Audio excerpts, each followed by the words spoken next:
Working from the point. What is he going to do with it? He's leading his way in over the back. What a play by Derlego, and Vaive was there to finish it off. Welcome to the Moneyball channel. Pleasure today to have with me Mr. Rick Vaive. It over to Housley. Here's Housley sending it to the far side. Fairjohn, loose puck in front, and Bertuccio, oh, they score! Rick Vaive, fifth round overall draft pick with the Vancouver Canucks. Does it sound crazy hearing that, Rick? A little bit, considering that was quite some time ago. 45. But that didn't last very long either. I mean, I got traded to Toronto that February.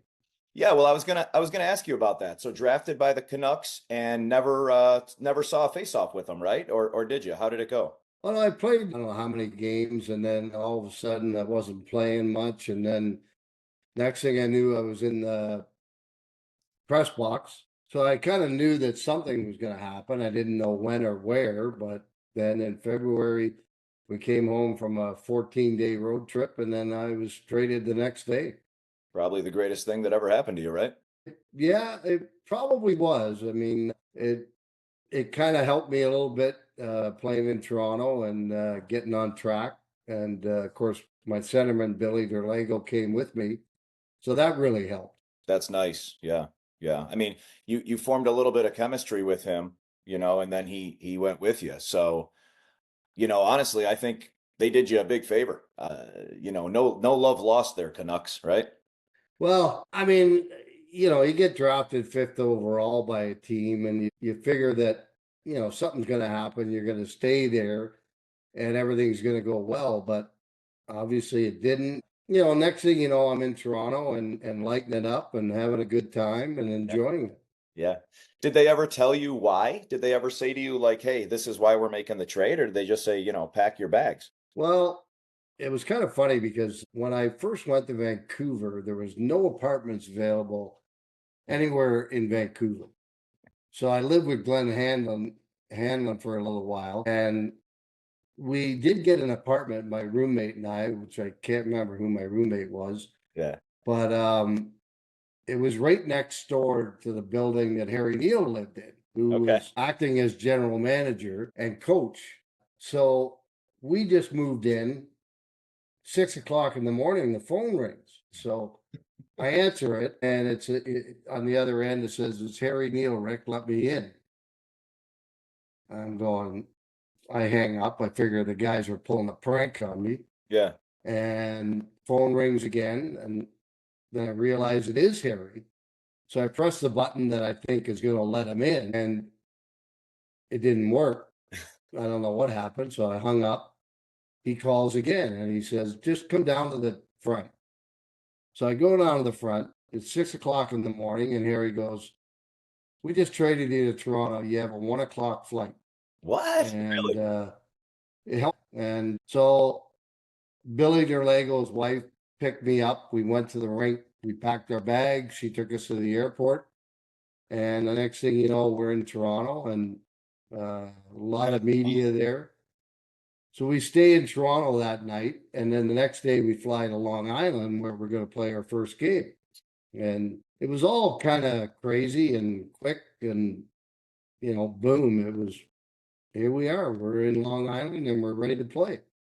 It's really interesting. Well, the fact that first of all the general manager came to the house is crazy, because that would never happen. That's never going to happen again in the history of the NHL. But what's crazy is, and I think a lot of times people in sports don't really realize how much of a business this is, right? So obviously we're talking about money and contracts, and, it's like if you're not fitting that piece of the puzzle, no matter how good of a player you are, you have to fit in with that team. And it just goes and shows and proves when you go to Toronto and you immediately start lighting the lamp. I mean, there was no time lost here.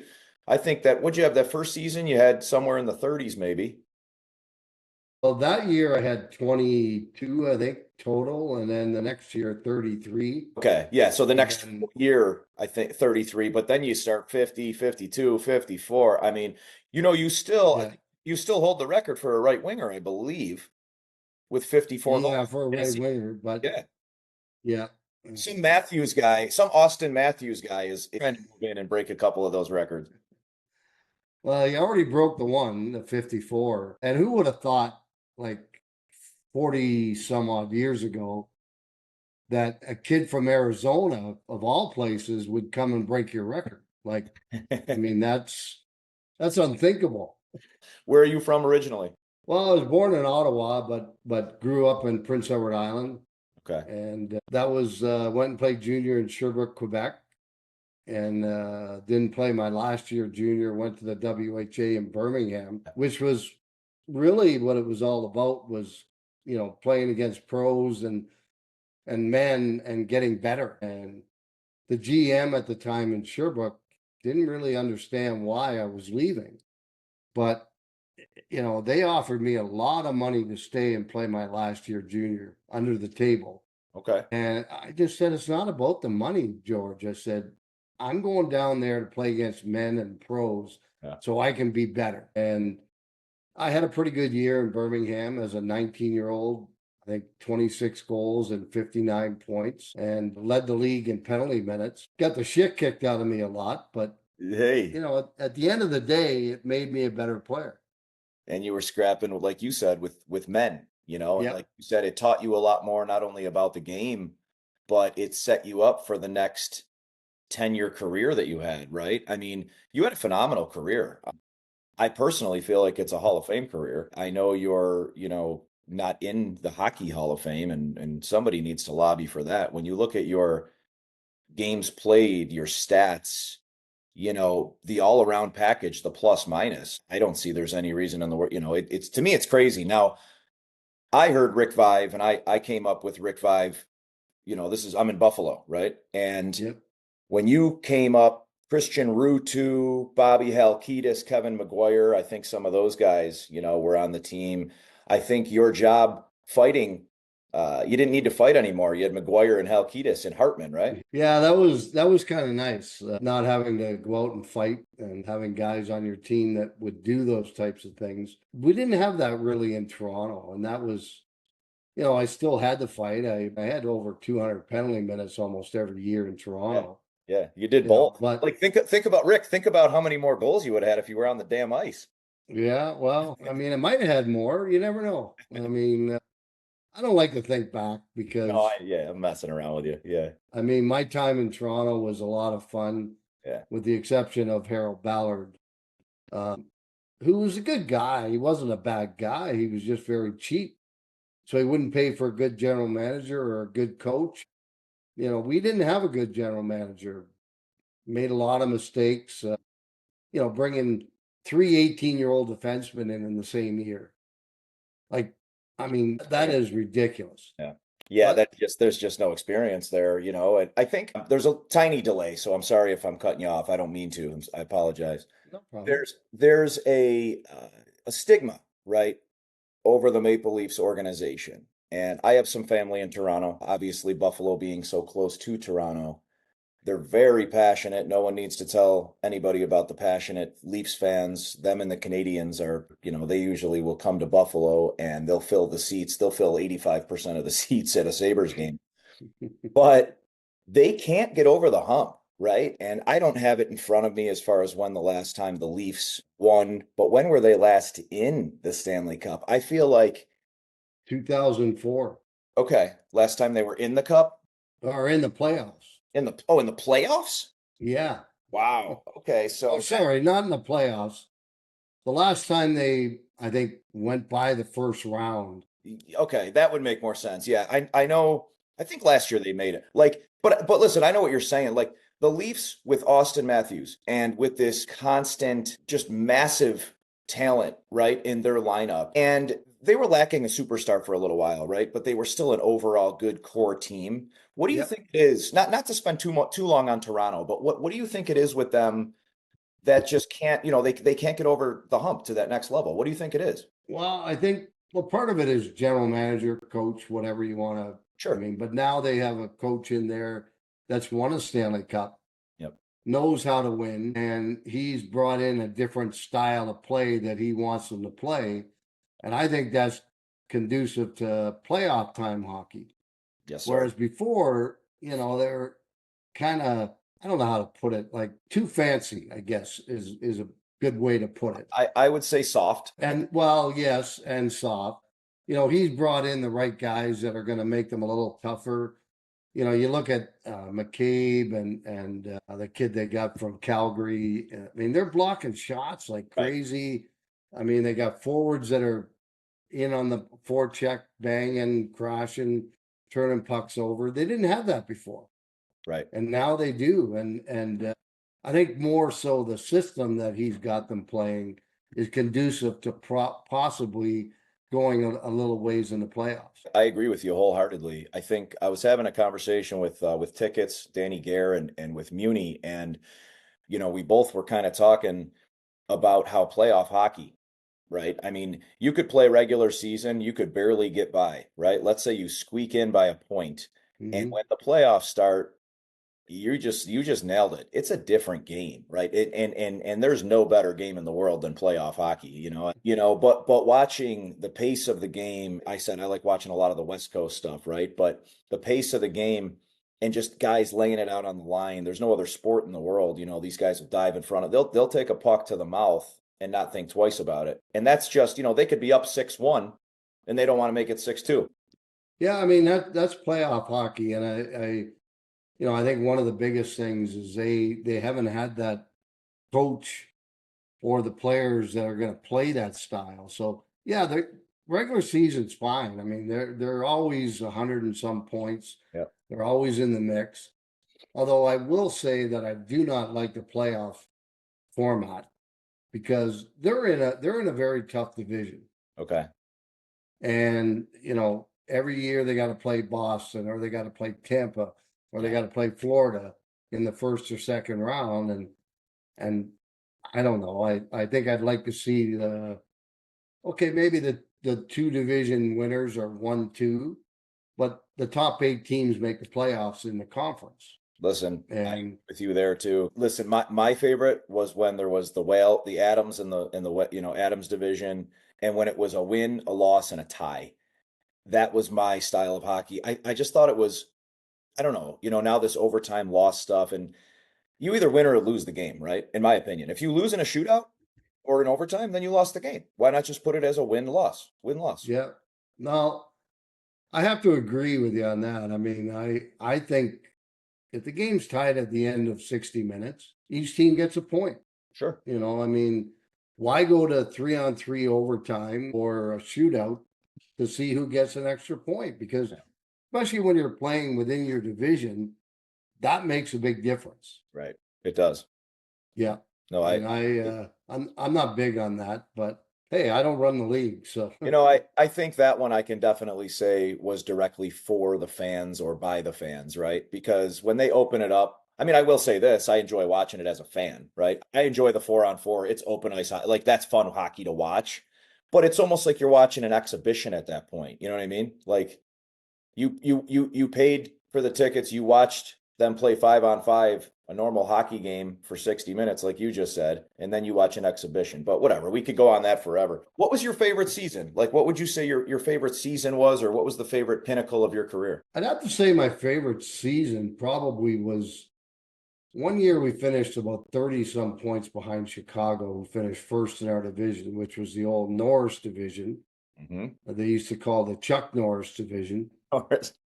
So it was a best of 5 in the first round. We go into Chicago, beat them there twice, and then we come home and sweep them 3-0 and move on to the next round and lose in Game 7 against St. Louis.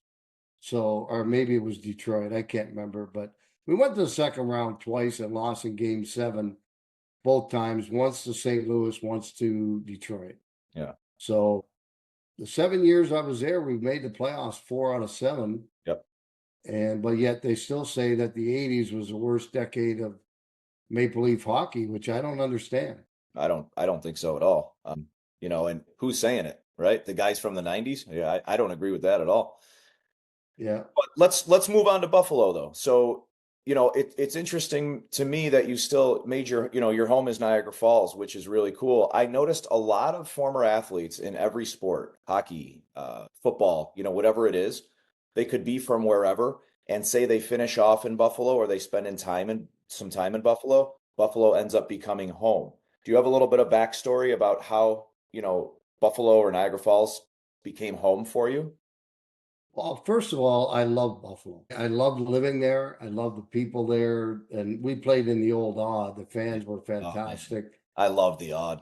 Oh yeah. It was special. And we had Porky, our guy that helped our trainers, and the door that we came out, he knew that if he pushed on the door, if he dumped it in on that side, the puck would hit the door and come right out to the slot. So I love it. if you dumped it in that side, somebody was going right to the slot because you knew Porky was going to press on the door That is and it was going to unbelievable. come out there. But I loved living in Buffalo. I mean, my time there was fantastic. Played with a lot of great guys, and then, well, the next thing I know, my time there is over, and then I take a coaching job in South Carolina in the ECHL. So then I moved there for 5 years, then St. John, New Brunswick in the American League, then back to Toronto to coach the Mississauga Ice Dogs for 1 year.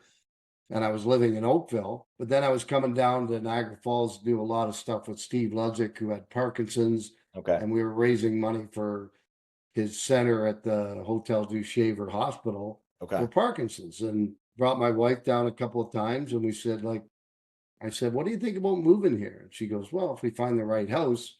Yeah. Well, we found it. So next thing you know, we're in Niagara Falls, and we've been here for 12 years now. I love it here. It's nice and quiet, good neighbors, and it's close to Buffalo. What more can you ask for? Close to Buffalo. My youngest son's still playing hockey in Cincinnati in the ECHL. I was going to ask you. Yeah. So, Yeah.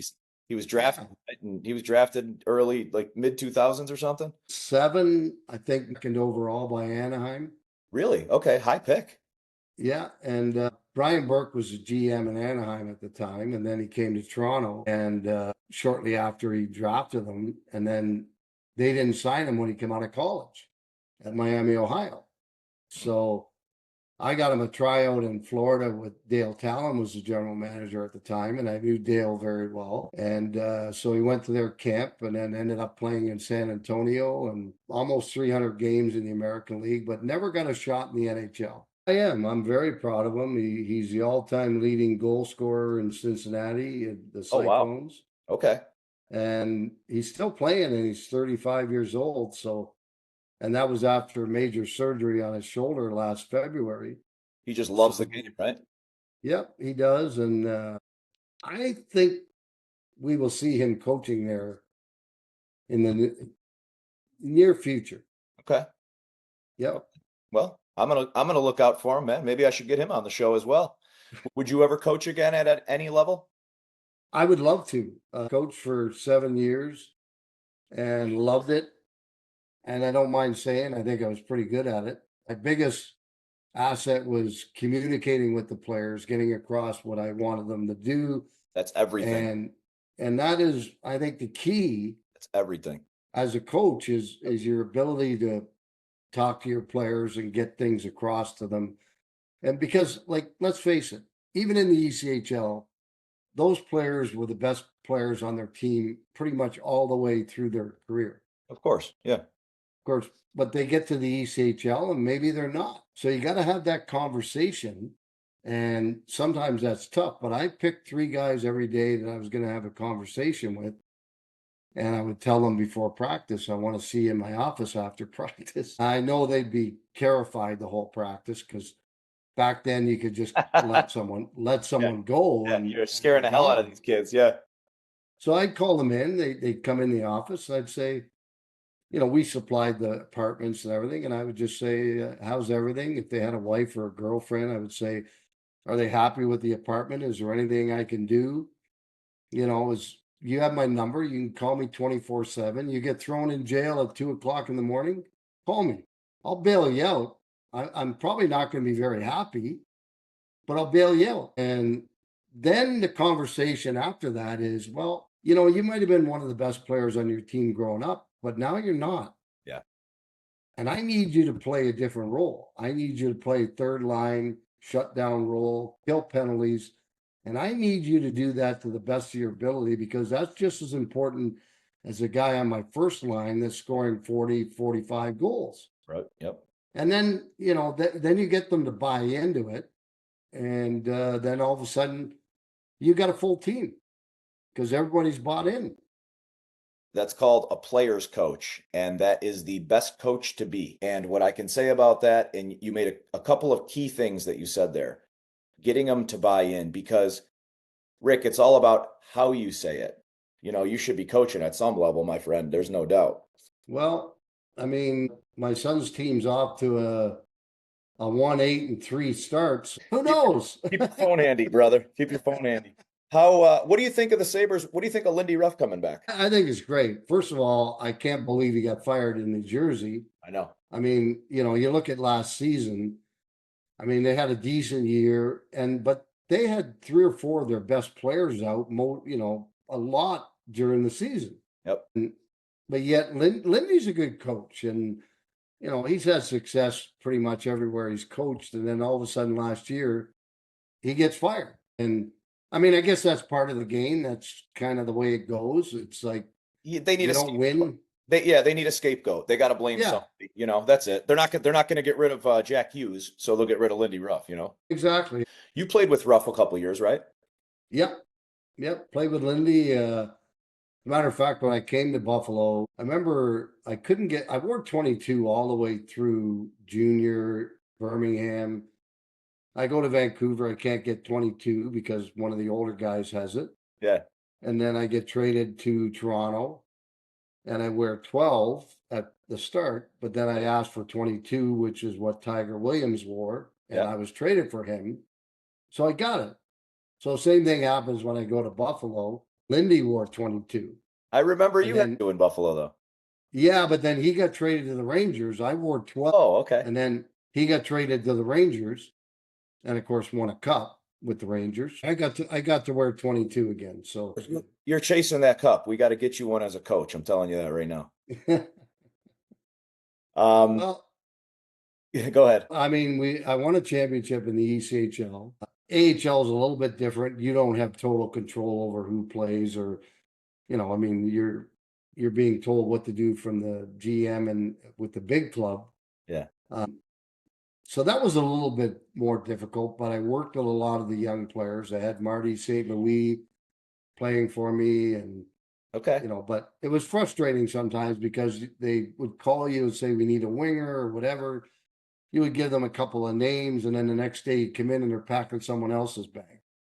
And after you gave them the name of a different guy. Yeah, and then so it's like, well, why did they bother asking you? Why did you hire me? I mean, I'm with these guys every day. I know who should go up and who shouldn't go up. Yeah.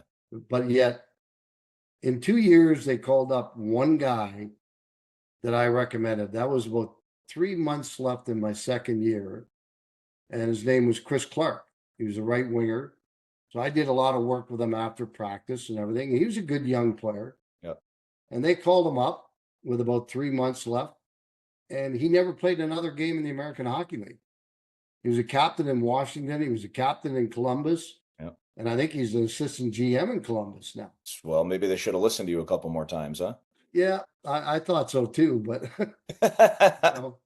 what are you going to do? You can't argue with the general manager of the Calgary Flames. Any regrets in your career at all? I have one. And that was when I was in Chicago. And that was my second season. First season was great. I played with Dennis Savard, Steve Larmer, scored 43 goals. We all had over 40 goals that year, the whole line. Amazing. The next year, Mike Keenan comes in. So I'm just playing the power play. Yeah. Standing in front of the net, getting cross-checked like crazy. Mike wouldn't even call my name. He would just walk down to the bench and give me a little tap with his foot on the rear end. But anyway, I asked him for a meeting. So I went in and I said, listen, Mike, I'm 27 years old. I can still play and I can help this team. Yeah. So why don't you give me 5 games, play me regular shift and power play. And if you don't like what I do whatever the hell you want. Sure. He goes, okay, that's fair. So we go on a road trip. We start in Edmonton. We play there on a Friday night. 2 goals and assists. We beat Edmonton. He comes to me in the airport. We're going to Calgary for Hockey Night in Canada the next night. And he says, "Great job, kid." And I'm like, oh, okay. So anyway, we go to Calgary and they go to him and ask him if I can do an interview after the first period. So then they come to me and I said, yeah, no problem. Sure. So we go out the first period. I play my first shift. I don't get another shift the rest of the period. So I walk in, I throw my stuff in the room. Yeah. The Hockey Night in Canada guy comes out with the water and the towel, and we're getting ready to go to the room for an interview. Yeah. Well, Mike walks up and he goes, "Where are you going?"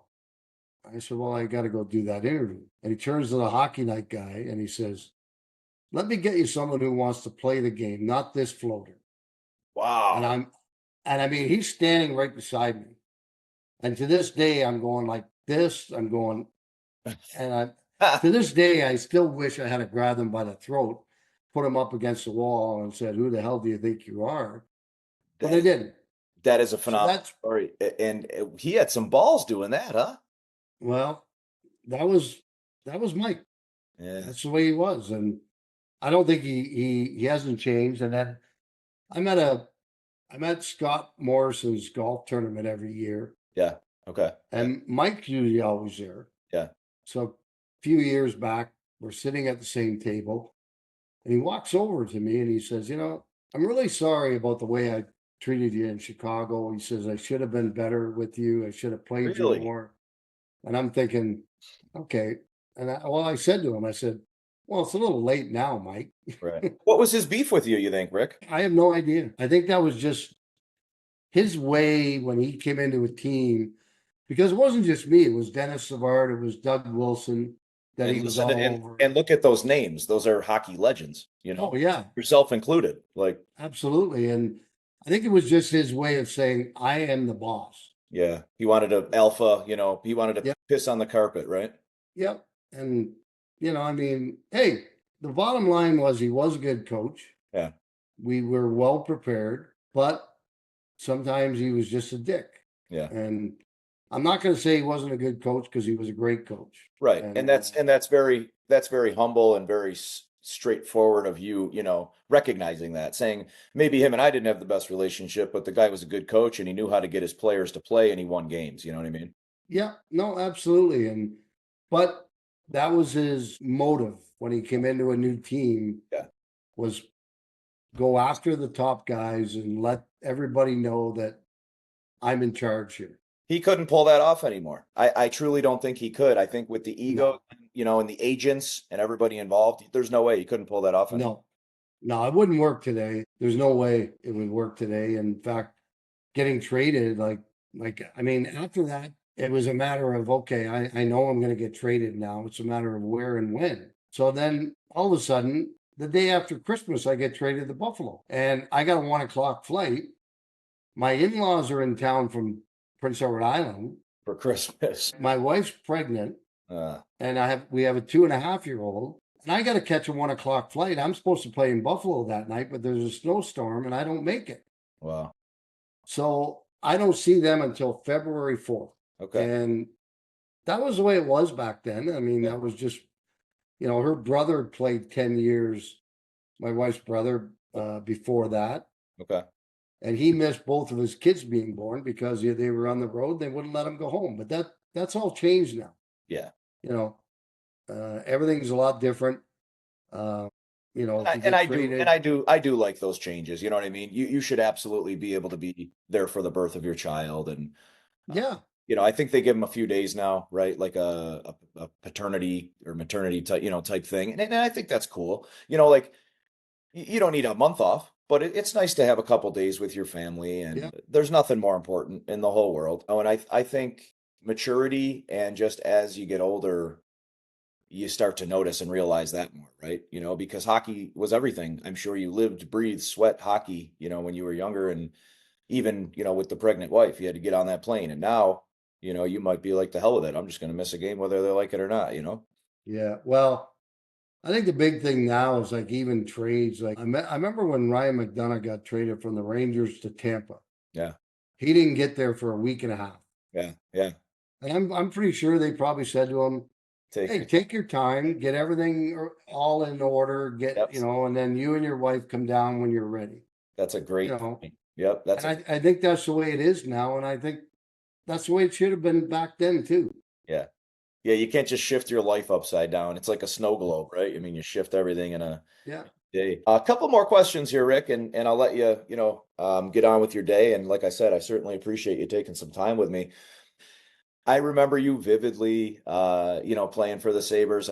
Do you And then, remember Lindy Ruff would lose his contacts all the time on the friggin' ice? Do you remember that? yes, It was always Lindy Ruff, like nobody else, but I always remember him. And now you're looking on the ice for a contact lens, right? Which is you're not finding it. you're not finding the thing. And they would stop the game. And Lindy Ruff would be down there. Like usually he was getting beat up or something, So he was on the bottom and he'd skate around and they stopped the game for Lindy to find his contact. Like, Yeah.